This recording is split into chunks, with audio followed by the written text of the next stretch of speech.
Көктем мезгілі мерейлі мерекеге толы. Соның алғашқысы нәзік жандылардың арайлы күні. Барша қыз-келіншектерді, ару аналарды Сегізінші наурыз халықаралық әйелдер мерекесімен шын жүректен құттықтаймын. Бұл күні ер азаматтар анасына, жарына, әпке қарындасына, сүйіктісіне қымбат сыйлық жасауға тырысады. Қала тұрғындарының арасында сауалнама жүргізіп көрейік, қандай сыйлық жасауға ниетті екенін білейік. Анаңызға, жарыңызға қандай сыйлық сыйлайсыз Сегізінші наурыз әйелдер мерекесі күнімен? Так, анама гүл сыйлаймын. Қандай гүл сыйлайсыз? Роза гүл. Әйеліңізге? Оған да роза гүл. Рахмет.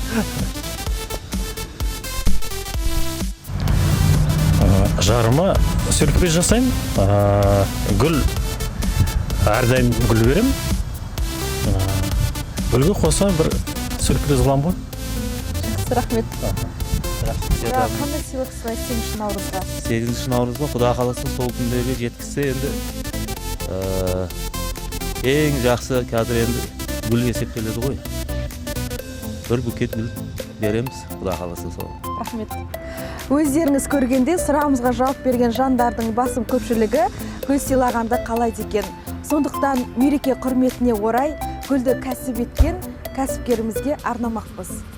Сәлеметсіз бе? Саламатсыз. Қалайсыз? Жақсы, өзіңіз қалайсыз? Жақсы. Келе жатқан мерекеңізбен? Рахмет, өзіңізде. Эльмира ханым, гүл деген табиғаттың бір жұмбақ тылсым дүниесі ғой. Ерекше баптауды талап етеді. Сіздің гүлдеріңіз қай елдерден келіп жатыр? Сіздің гүлдер Голландиядан келеді. Сарыағаштың гүлдері бар, өзіңіздің. Алматыдан да келеді екен. Алматыдан келеді, тюльпандар келеді, мысалы Алматыдан. Сосын Голландиядан бірінші Алматыға келеді, сосын бізге келеді ғой. Жалпы сізде гүлдердің қанша түрі бар? Бізде қазір хризантема бар, роза бар, лилия бар, өзіміздің жаңағы Қазақстан өнімі бар, местная роза дейміз оны. Лилияның да сорттары бар екен. Иә. Қандай сорттары бар? Сорттары азиат сорты бар, королевский сорты бар. Тамаша.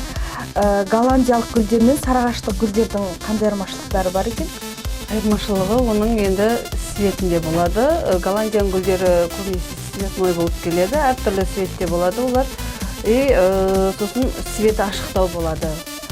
Мысалы, сарыағаштың гүлдері, өзіміздің гүлдер темный болады, светі, ал Голландияныкі ашық свет болады. Ал уақыт жағынан тұру жағымызда гүлдің қанша уақытқа дейін тұрады? Мысалы, біз сыйлыққа сыйлап жатсақ, тұруы Голландияның гүлдері жақсы тұрады, 10-15 күндей тұрады, ал өзіміздің Қазақстанның гүлдері бір апта тұрады кемінде. Жақсы. Енді голландиялық гүлдің бағасы мен өзіміздің отандық гүлдердің бағасы қалай? Өзіміздің отандық гүлдер 500 теңге, 400 теңге, 300 теңгеден болады бір данасы, ал Голландияныкі 700-ден, 600-ден 800 мың кете береді солай қарай. Енді мұна жерде гүлдеріңізге қарап отырмын. Мұна мысалы букетті алайық, осының бағасы және де лилия мен хризантеманың букеті. Олардың бағасы қанша? Мынау 5 дана бар, ішінде 3,5 мың болады. Және де орап беру сол бағаға кіреді. Соның ішіне кіреді. Хризантема, лилиялар 3 мыңнан болады. Оформление ішіне кіреді. Жақсы. Ал мұна гүлдер ше, тюльпандар ғой бұлар, иә? Иә, тюльпандар. Бұлардың данасы 600 теңгеден. Бұлар сарыағаштікі ғой? Иә, Сарыағаштан келеді, Алматыдан келеді олар. Тамаша, керемет. Енді мереке қарсаңында өзіңіздің нәзік жанды жақындарыңызға гүл сыйлайсыз ба, әлде бір ерекше бір басқа да бір сыйлығыңыз дайын ба? Гүлді сыйлаймыз, басқа подаркалерді береміз ғой.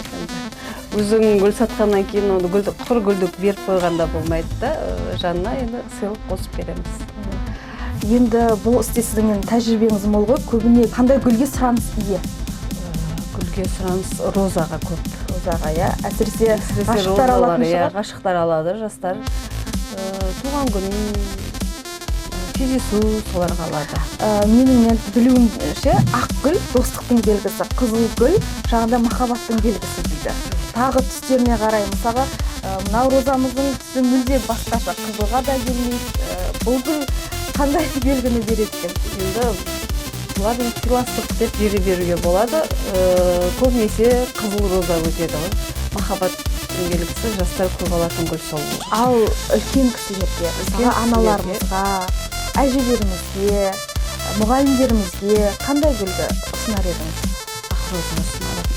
Сосын лилия и хризантема ұсынылар үлкен кісілерге. Жақсы, рахмет. Ісіңізге береке берсін, сұхбаттасқаныңызға рахмет. Мен де мереке қарсаңында өзімнің анама әдемі бір гүлді таңдап алып ұсынғым келіп отыр. Сіз өзіңіз көмектесіп, маған әдемілеп жасап берсеңіз. Жақсы, рахмет.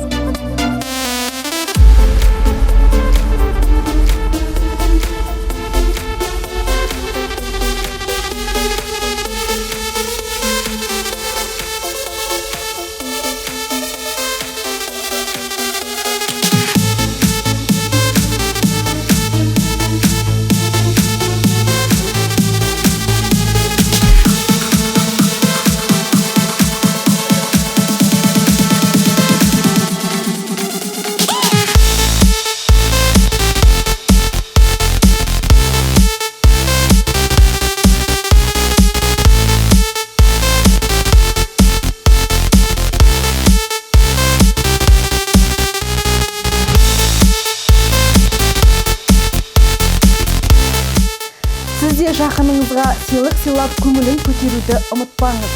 Мереке құтты болсын, құрметті көрермендер.